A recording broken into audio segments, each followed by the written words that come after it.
Assalamualaikum warahmatullahi wabarakatuh.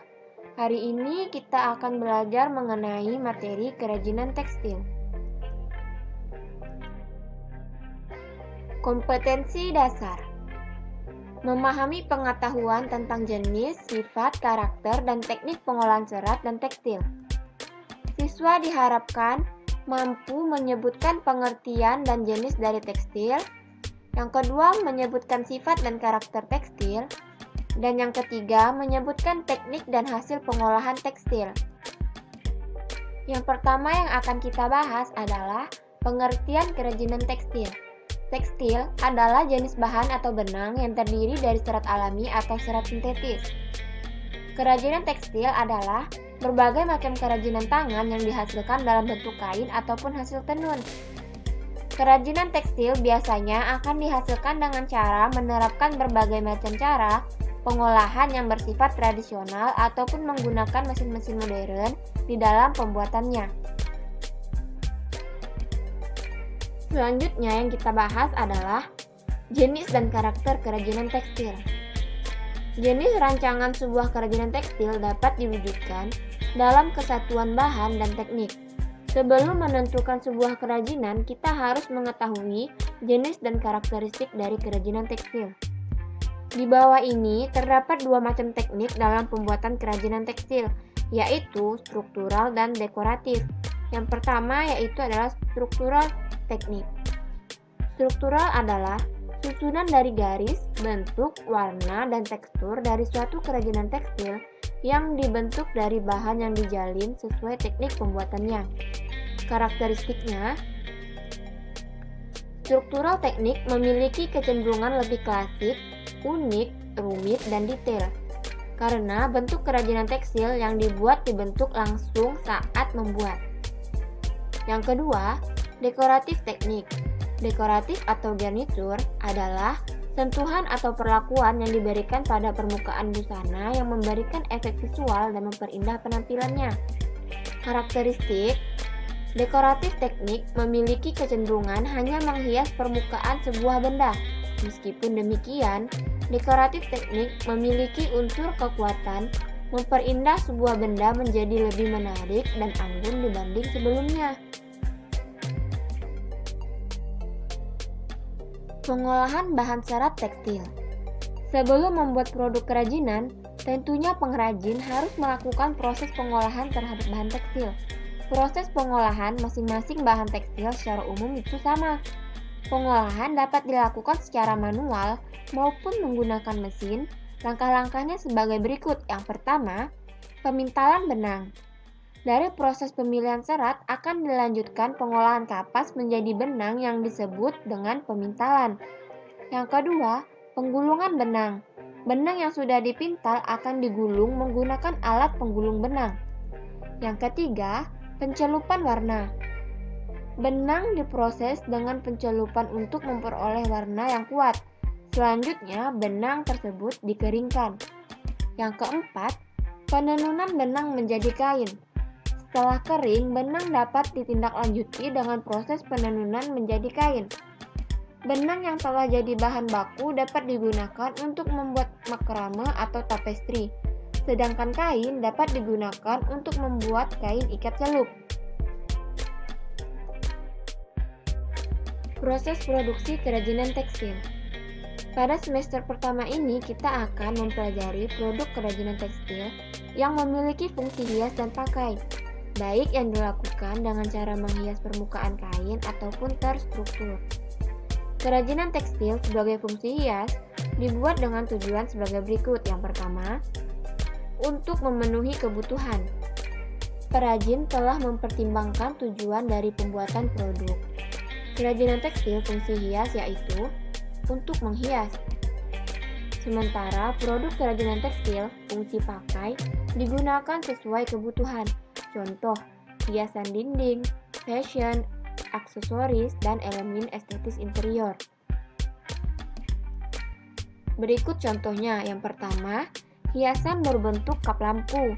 Dan yang kedua, elemen estetis interior atau eksterior sebagai bantal kursi. Yang kedua, kerajinan tekstil hasil pengembangan.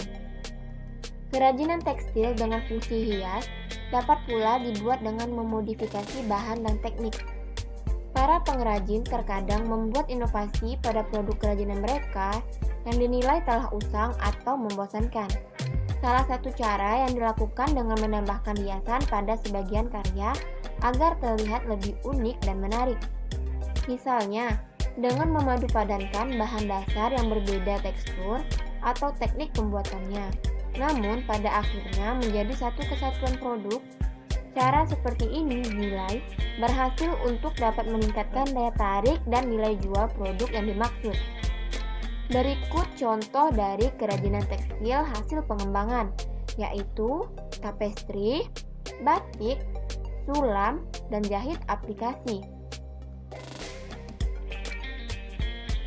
Yang pertama yang akan kita bahas adalah tapestri.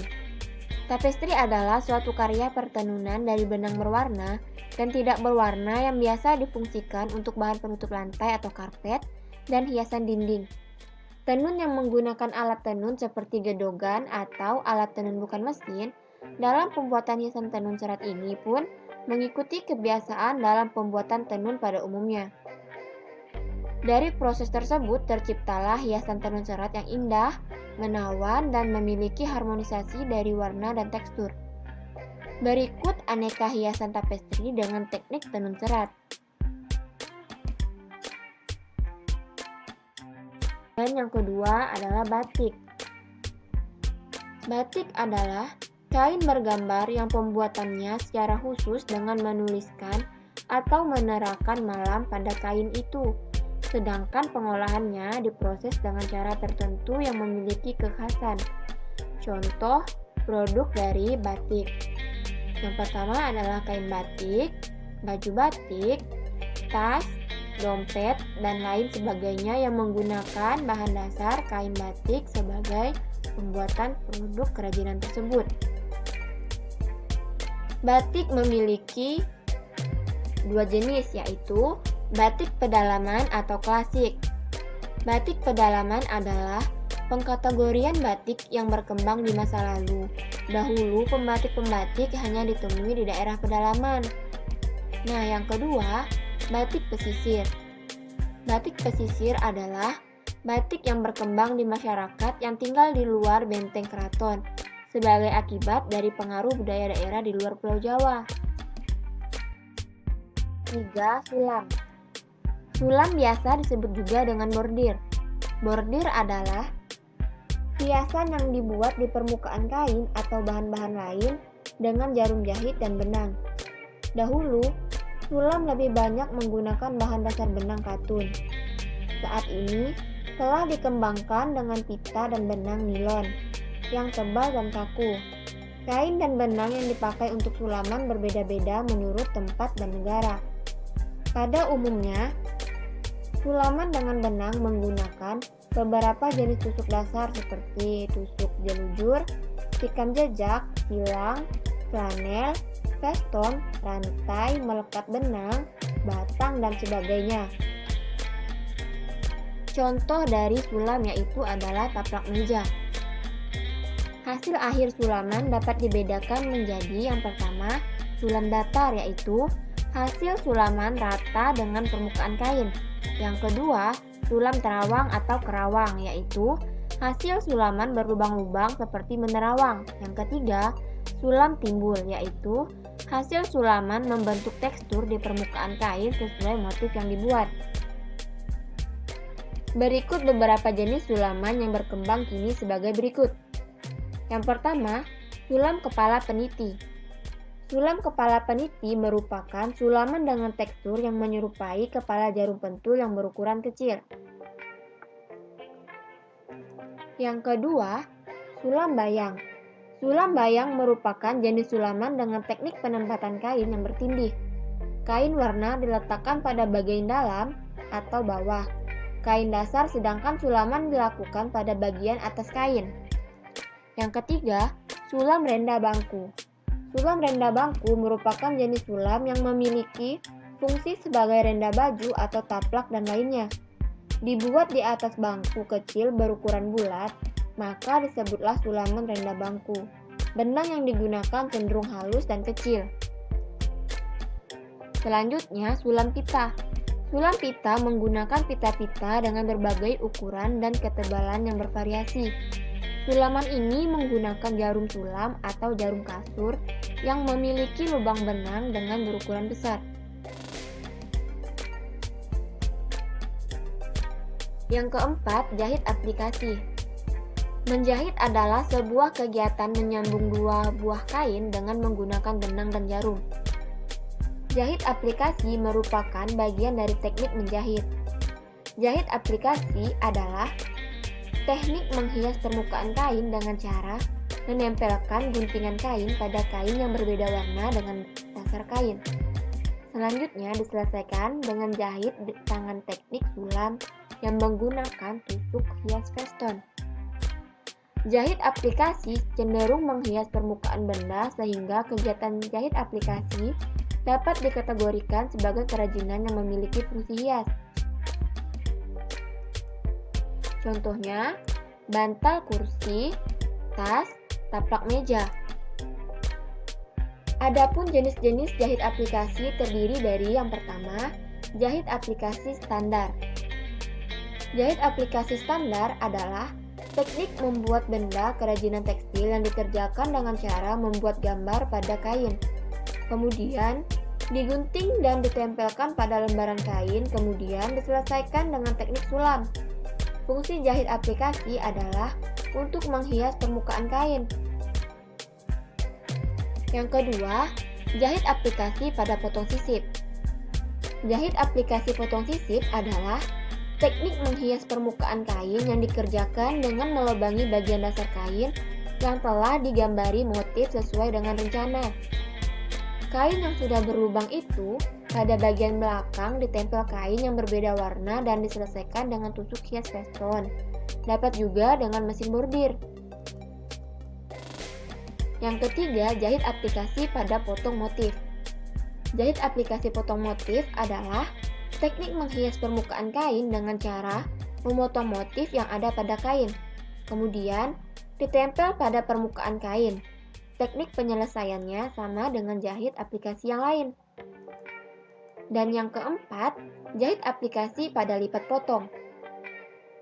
Jahit aplikasi lipat potong adalah teknik menghias permukaan kain yang dikerjakan dengan tangan atau mesin. Caranya, melipat lembaran kain kemudian dipotong sesuai dengan rencana sehingga hasilnya simetris, kemudian ditempel pada dasar kain dan diselesaikan dengan cara tusuk veston. Teknik aplikasi biasanya dikombinasikan dengan sulam datar. Selanjutnya yang kelima adalah jahit aplikasi pengisian. Jahit aplikasi pengisian adalah teknik menghias permukaan kain yang dikerjakan secara manual atau mesin. Caranya sama seperti pada jahit tindas. Bedanya pada penambahan potongan kain yang berbeda warna. Pengisi susulan dapat juga ditambah dengan penambahan renda dan pita. Penyelesaiannya sama dengan teknik aplikasi yang lain.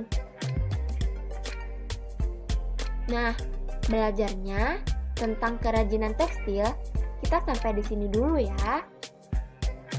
Untuk alat, proses, dan bahan yang akan digunakan, kita akan bahas di minggu depan.